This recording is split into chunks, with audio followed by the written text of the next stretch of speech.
Bonjour à toutes et à tous, bienvenue sur KTV et Kwezi FM pour un temps de parole toujours en direct évidemment, vous le savez, à la télévision et à la radio.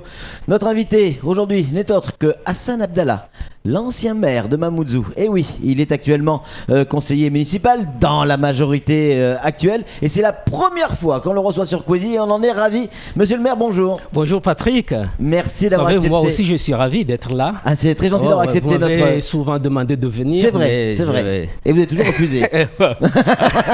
En tout cas, aujourd'hui, vous êtes là et on en est ravis. Et si vous avez accepté de venir sur ce plateau, c'est effectivement pour revenir sur les déclarations, notamment de Bakar Ali Botto. J'allais dire votre premier vice-président. Premier vice-adjoint au maire. Mon premier adjoint au maire. Voilà. Qui est venu sur ce plateau pour parler de l'affaire Aziari et la manière et les raisons pour lesquelles il a été amené à voter. Pas forcément pour Mahmoud Aziari. Oui, moi j'étais étonné quand même que mon premier adjoint au maire ait prononcé des propos disant que la majorité a été consultée et était d'accord sur ce qu'il a sur son vote. Ouais. La majorité, c'est vous aussi. Hein? C'est moi. Moi, je suis dans la majorité et j'y serai jusqu'à la fin du mandat. À moins qu'on m'y chasse, je ne pense pas.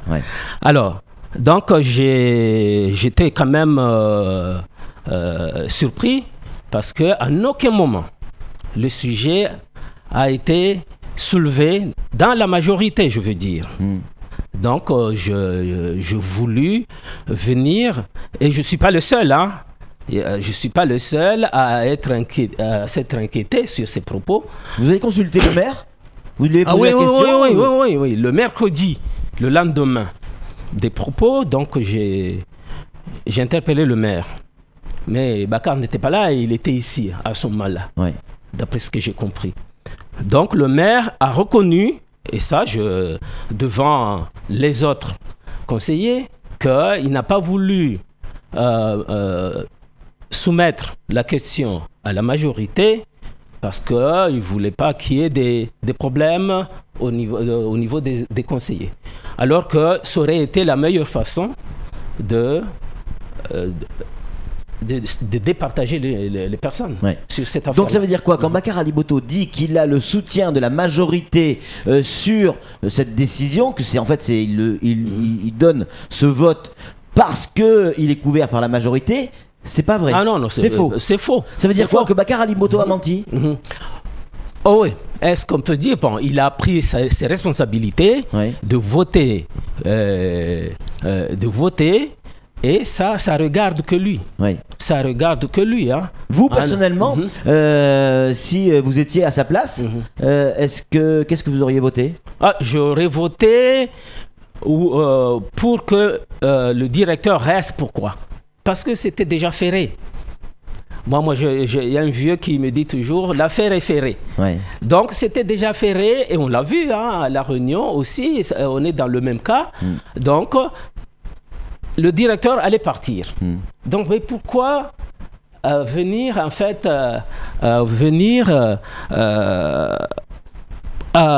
voter contre alors que le gouvernement a décidé qu'il doit partir, il est là depuis 8 ans, donc c'est trop, comme à La Réunion. Alors que je sais qu'à Martinique, il y a un directeur qui est là depuis 20 ans. Il y est toujours. D'ailleurs, je crois qu'il a fallu que cette affaire de Mahmoud arrive pour que, en fait, on change. C'est vrai. On va changer des articles sur les sociétés SIM. Exactement, sur les SEM. Des SEM, Flo, une réaction? Oui, quand vous dites que vous avez interpellé le maire, il vous dit qu'il a préféré ne pas soumettre ça aux conseillers. Est-ce que Bakar Ali Botto avait l'aval du maire? Ah, ça, je ne sais pas. Non, je ne peux pas dire.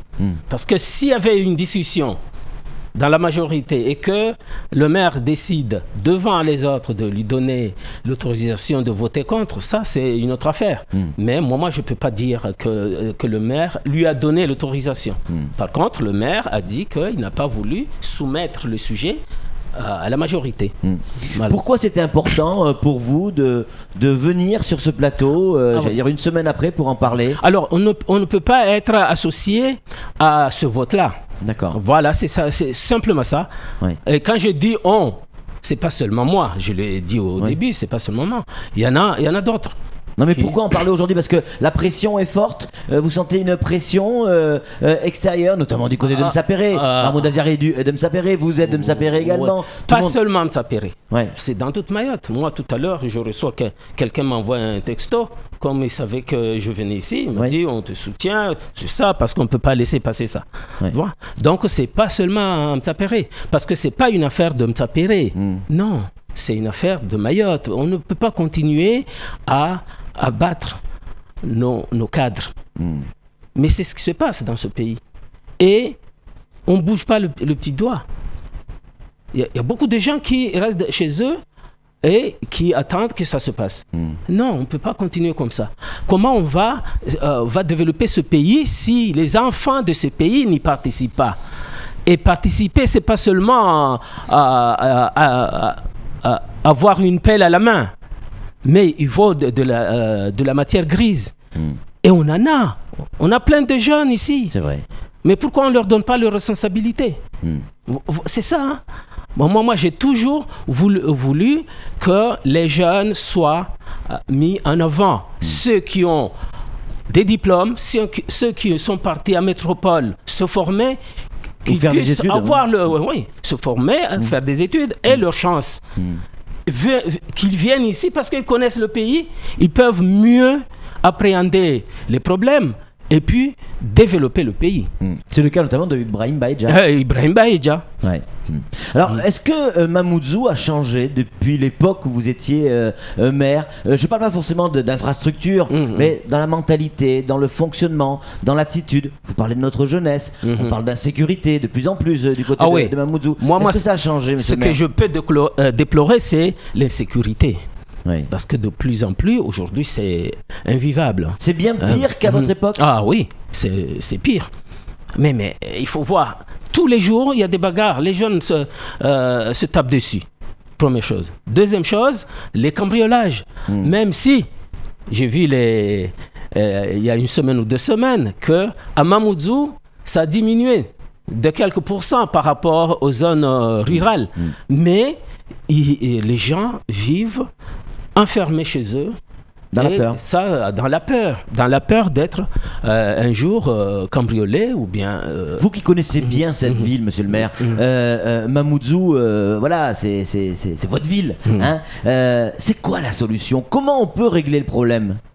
Alors, la solution, c'est former les gens. Former les jeunes.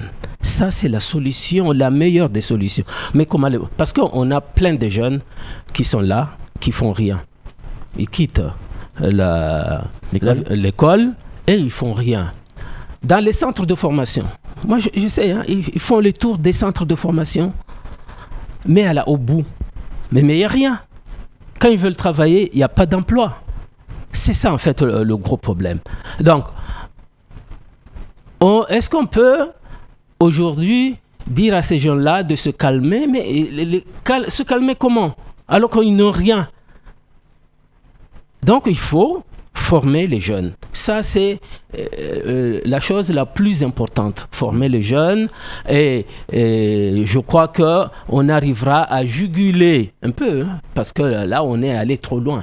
Juguler un peu, en fait, les problèmes qu'on connaît à Mamoudzou et dans toute Mayotte en général d'ailleurs. Est-ce que c'est plus difficile, selon vous, hein, de diriger une ville, être le maire d'une ville comme Mamoudzou aujourd'hui qu'à votre époque?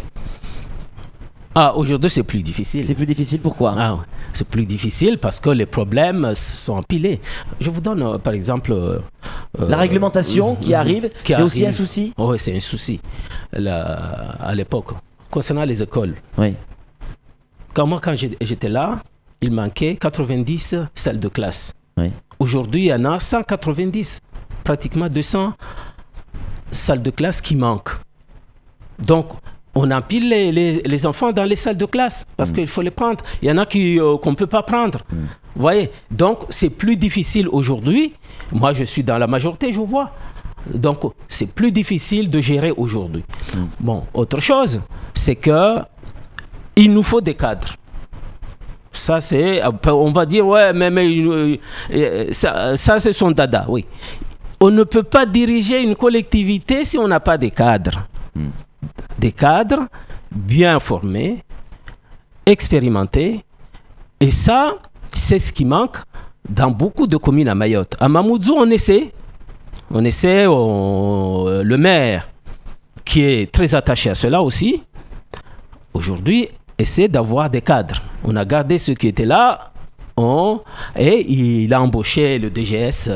Est-ce que c'est pas non plus aussi, j'allais dire, la faute de nos hommes politiques, notamment de vous, comme d'autres, je veux dire, de pas vouloir forcément lâcher le pouvoir ou son poste au profit des jeunes. Vous êtes vous-même premier vice-président, je crois, du SIAM. Oui.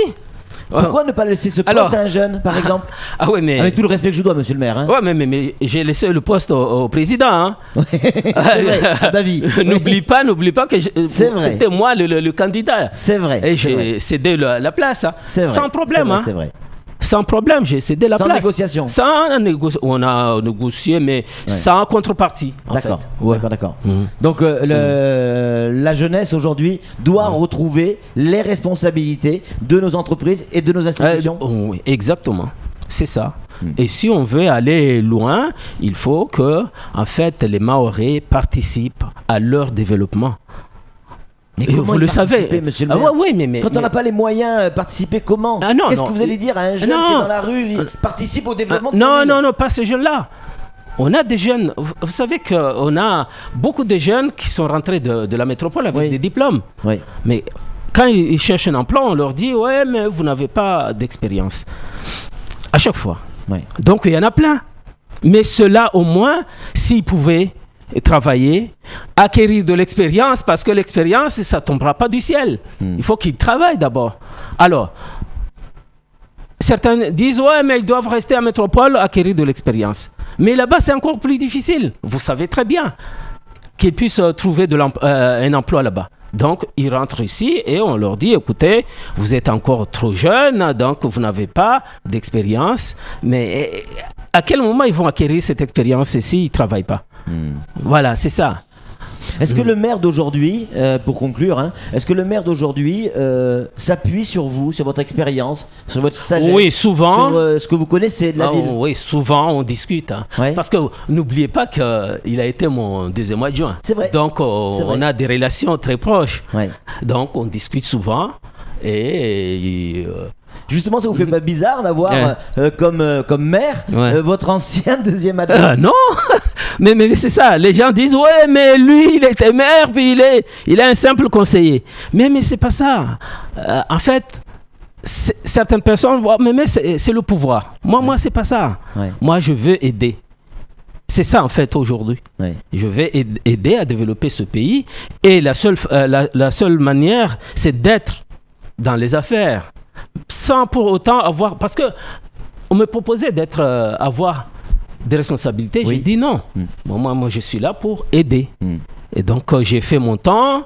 Donc, parce que les jeunes veulent le pouvoir, donc je viens pour aider. Malgré toutes les difficultés que connaît Mamoudzou aujourd'hui, vous aimez toujours autant cette ville? Ah oui, bien sûr.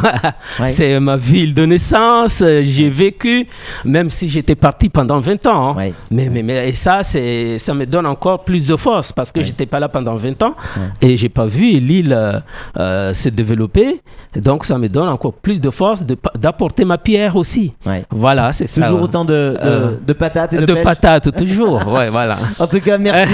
Merci beaucoup, monsieur le maire, d'être venu sur ce plateau. Merci, Patrick. On a bien entendu votre message. C'est tout pour ce temps de parole. J'ai pris beaucoup de plaisir à recevoir Hassan Abdallah sur ce plateau. Allez, tout de suite, la suite de nos programmes.